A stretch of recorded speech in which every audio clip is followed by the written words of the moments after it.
Le secret le mieux, gardez de la Méditerranée dont personne ne parle. Promenez-vous sur n'importe quelle place d'Athènes au coucher du soleil et vous remarquerez quelque chose qui arrête les voyageurs. Ce n'est pas seulement la lumière dorée frappant les anciennes colonnes de marbre. C'est l'élégance naturelle des femmes grecques qui passent, se déplaçant avec une assurance naturelle qui semble tissée dans le tissu de cette terre. Il y a quelque chose de magnétique dans la façon dont la beauté, l'intelligence et la force se combinent ici. Quelque chose qui vous fait vous demander pourquoi personne ne vous avait préparé à cette partie de la Grèce. Mais nous allons un peu vite, car ce que vous êtes, sur le point de découvrir, va bien au-delà des premières impressions. Là où l'Est épouse l'Ouest à la marge sud de l'Europe, la Grèce occupe l'une des positions les plus stratégiques de la planète. Situé à l'extrémité sud-est de l'Europe, ce pays sert de pont entre 3 continents. Au nord, il partage des frontières avec l'Albanie, la Macédoine du Nord et la Bulgarie. La Turquie garde sa frontière orientale, créant un mélange fascinant où les influences européennes et asiatiques se rencontrent. Mais voici ce qui rend la Grèce vraiment spéciale. Ce n'est pas seulement un pays continental. Plus de 6000 îles sont dispersées à travers les mers Égée et Ionienne, bien que seulement 200 environ soient habitées. Cela crée une géographie si diversifiée que vous pourriez passer des années à explorer et trouver toujours des criques cachées, des villages secrets et des plages qui ressemblent à votre propre paradis privé. La Grèce continentale s'étend sur environ 81 000 km². Mais si vous ajoutez les îles, vous regardez un littoral qui se classe au 10e rang mondial. Imaginez cela, plus de côtes que des pays 10 fois sa taille, des montagnes qui touchent le ciel et des mers qui remuent l'âme. La plupart des gens s'imaginent la Grèce comme des plages et des bâtiments blanchis à la chaux. Il manque des 80% de l'histoire. Ce pays est majoritairement montagneux avec des sommets qui mettent au défi même les grimpeurs expérimentés. Le mont Olympe s'élève à plus de 9000 pieds et les Grecs de l'Antiquité croyaient que leur dieu vivait littéralement à son sommet. Peut-on leur en vouloir ? Lorsque vous vous tenez à la base, regardant les nuages s'enrouler autour de ces pics, la mythologie prend soudain tout son sens. Mais c'est là que ça devient intéressant. À 1 heure de route de ces montagnes spectaculaires, vous pouvez vous baigner dans des eaux cristallines si bleues qu'elles semblent avoir été retouchées. La mer Ionienne baigne la côte ouest de 12 vagues et de tons émeraudes. La mer Égée à l'est offre ce bleu profond emblématique qui apparaît sur toutes les cartes postales. Et au sud, la Méditerranée complète cette étreinte liquide. Cette combinaison de changements d'altitude spectaculaires et de côtes infinies crée des microclimats qui changent radicalement. Vous pourriez avoir besoin d'une veste dans les montagnes pendant l'été, alors que les gens au niveau de la mer appliquent de la crème solaire. Cette diversité façonne tout, de la nourriture à la culture, et oui, les gens eux-mêmes, des îles qui méritent leur propre documentaire. Parlons un instant de Santorin, mais pas de la manière dont tout le monde le fait. Oui, les couchers de soleil sont légendaires. Oui, les bâtiments blancs aux dômes bleus créent cette esthétique emblématique des îles grecques. Mais il y a quelque chose que les gens ne mentionnent pas assez. Santorin est en réalité le vestige d'une éruption volcanique massive qui s'est produite il y a plus de 3000 ans.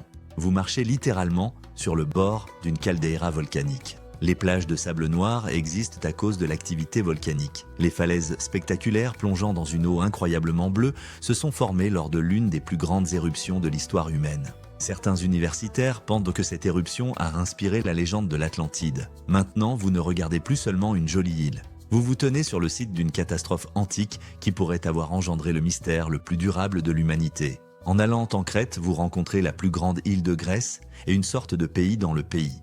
La Crète a sa propre identité distincte, son propre dialecte, ses propres traditions qui diffèrent parfois sensiblement de la Grèce continentale. Les Minoens ont construit la première civilisation avancée d'Europe ici, avec plomberie intérieure et palais à plusieurs étages, alors qu'une grande partie de l'Europe vivait encore dans des établissements rudimentaires. Promenez-vous dans le palais de Knossos et vous verrez des fresques vieilles de 4000 ans représentant une vie de cour sophistiquée, des cérémonies religieuses et oui, de belles femmes parées de modes élaborés qui ne seraient pas complètement déplacées aujourd'hui. Ensuite, il y a Mykonos, célèbre pour sa vie nocturne qui rivalise avec les meilleures destinations de fêtes. Mais voici ce qui la rend spéciale au-delà des fêtes. Ces moulins à vent emblématiques bordant la côte n'ont pas été construits pour les touristes. Ils étaient des moteurs économiques essentiels qui broyèrent le blé pendant des siècles. La petite Venise, où les bâtiments sont situés juste au bord de l'eau, s'est développée parce que les capitaines de navires et les marchands voulaient un accès rapide à leurs navires. Chaque détail charmant a une histoire d'origine pratique.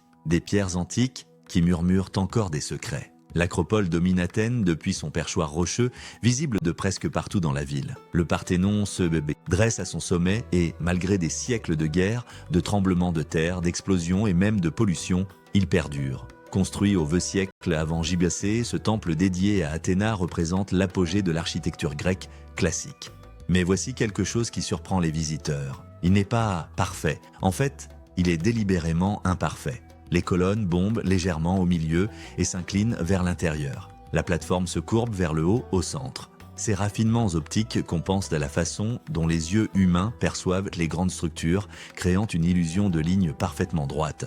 Les architectes grecs de l'Antiquité comprenèrent la psychologie visuelle à un niveau qui impressionne encore les designers modernes. En vous tenant sous ces colonnes, vous vous sentez petit, mais pas dans le mauvais sens.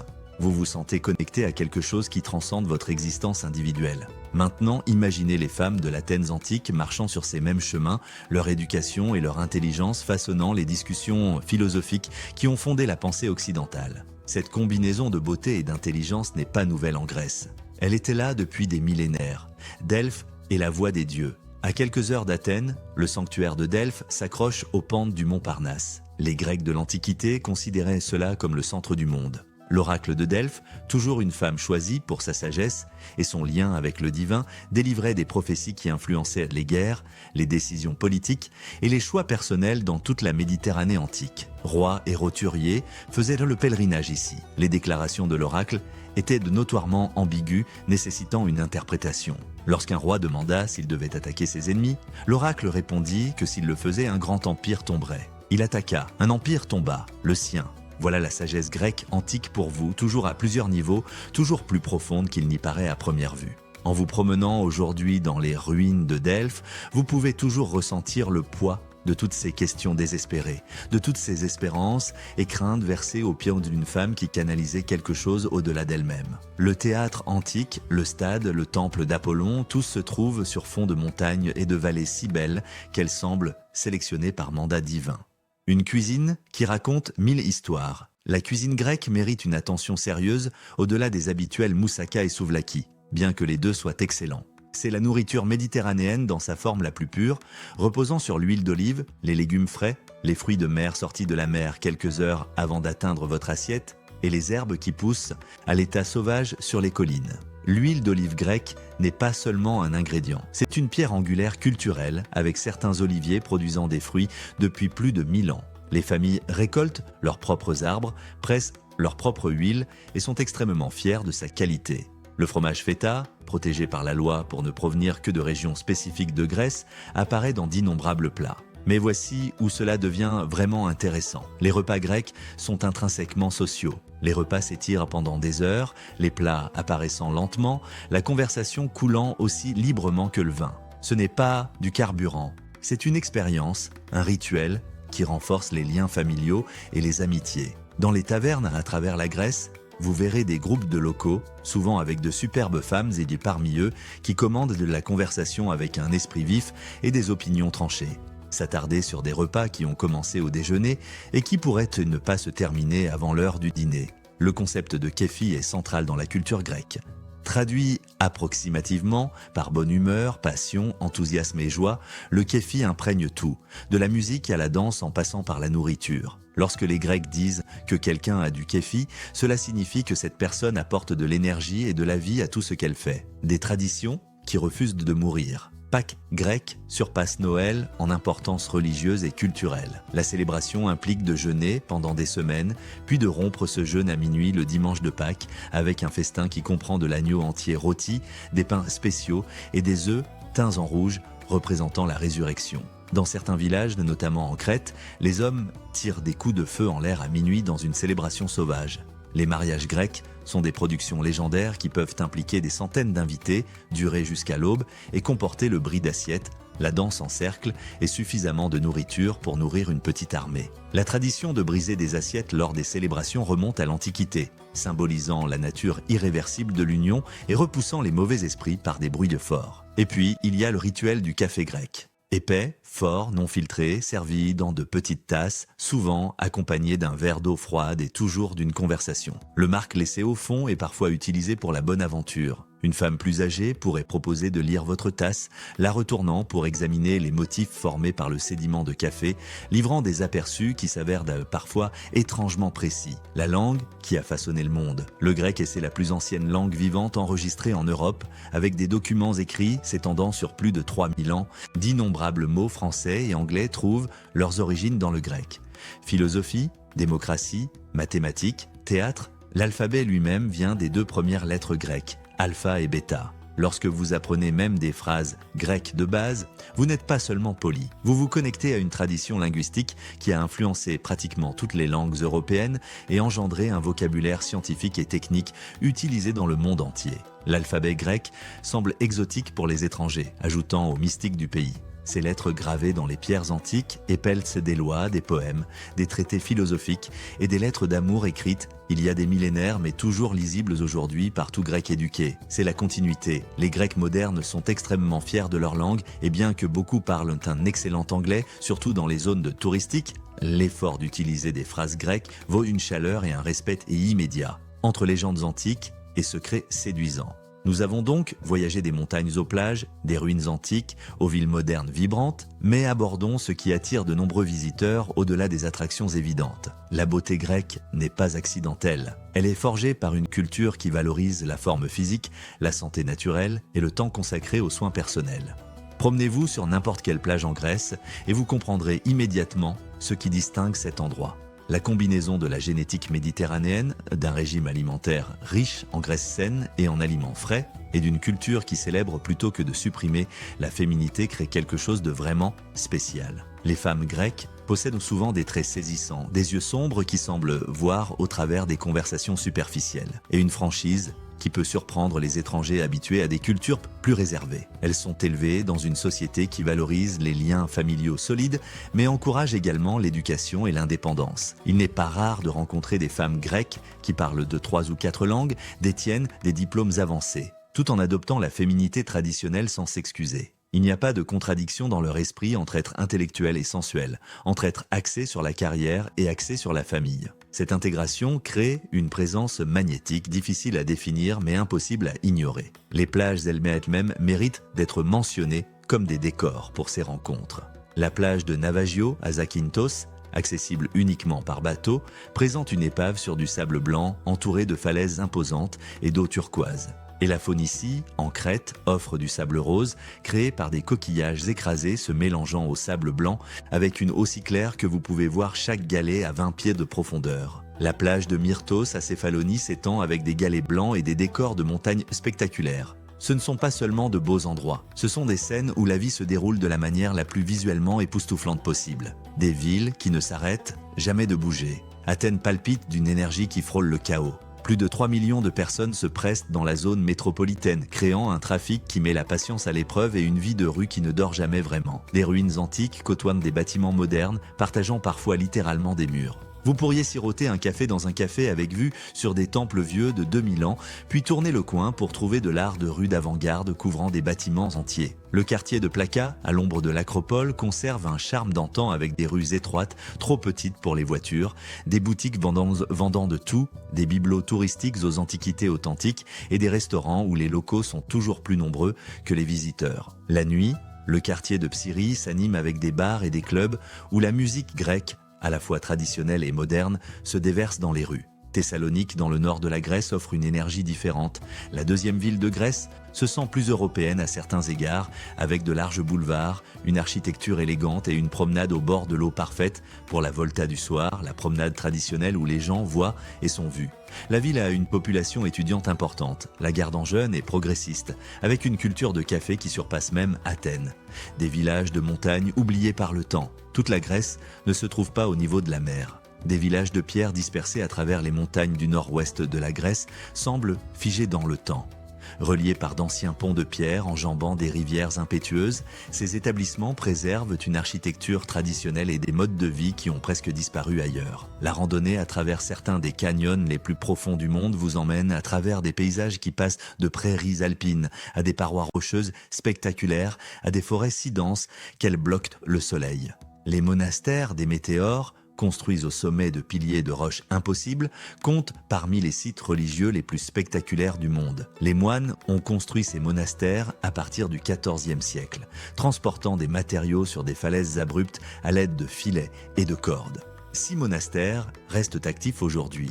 Maintenant, des traditions et de l'art byzantin qui offrent des fenêtres sur la spiritualité médiévale. Les roches elles-mêmes se sont formées il y a des millions d'années, puis se sont soulevées et érodées pour former les tours surréalistes qui abritent de maintenant ces espaces sacrés. Le mont Pélion, s'élevant entre la mer Égée et un golfe majeur, combine des villages de montagne avec un accès à la plage. Selon la mythologie, des centaures vivaient dans ces forêts. Les villages ici conservent une architecture distincte avec des toits en ardoise et une construction en pierre élaborée. Les vieux manoirs, construits par de riches marchands, créent des paysages de rue qui ressemblent plus aux Balkans qu'à la Méditerranée. Pourquoi le monde n'arrête pas de parler de la Grèce? La Grèce surpasse largement son poids en termes d'influence mondiale et d'attrait touristique.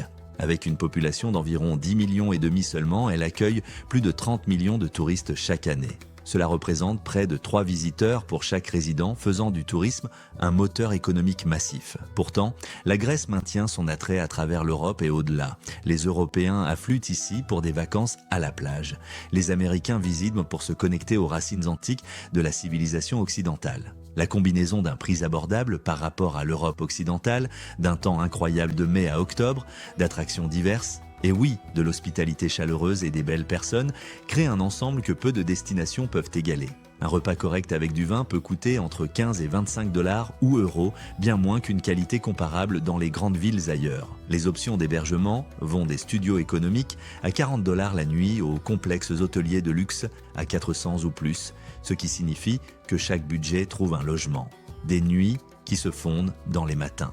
La vie nocturne grecque mérite sa propre catégorie. Les clubs à Athènes et dans les stations balnéaires insulaires ne démarrent pas avant minuit et durent jusqu'au lever du soleil ou au-delà. Il y a quelque chose de libérateur dans une culture où personne ne vous juge pour avoir commandé le dîner à 11 h du soir ou avoir atteint la plage à l'aube après avoir dansé toute la nuit. Les bouzoukias, boîtes de nuit proposant de la musique grecque en direct, offrent des expériences que vous ne trouverez nulle part ailleurs. Des chanteurs populaires se produisent, tandis que les clients expriment leur appréciation en achetant des bouteilles coûteuses, puis en les brisant sur le sol ou en inondant la Seine de fleurs.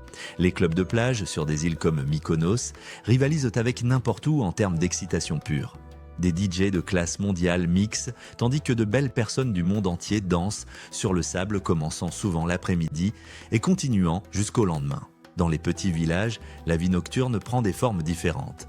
Les tavernes traditionnelles accueillent de la musique live où les locaux et les visiteurs se donnent le bras et dansent des danses en cercle traditionnel. Il y a quelque chose de profondément humain dans ces moments, où les barrières culturelles et linguistiques se dissolvent dans le rythme et la joie partagée. C'est votre tour de partager et d'explorer davantage.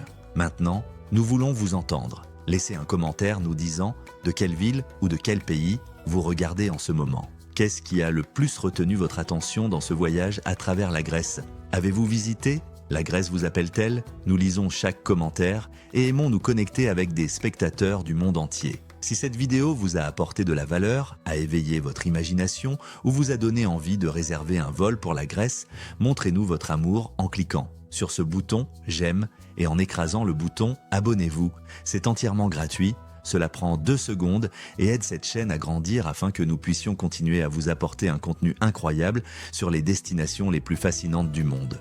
Sérieusement, votre soutien signifie tout et nous permet de continuer à créer ces plongées profondes dans des pays qui méritent votre attention. Enfin, ne partez pas encore. Nous avons des vidéos soigneusement sélectionnées apparaissant sur votre écran en ce moment qui vous emmèneront dans d'autres voyages incroyables vers des destinations que vous ne saviez pas que vous aviez besoin de visiter. Cliquez sur l'une de ces vidéos suggérées pour découvrir de nouveaux pays, des secrets cachés et des curiosités fascinantes et qui élargiront votre monde. Merci d'avoir regardé et nous vous verrons dans la prochaine aventure.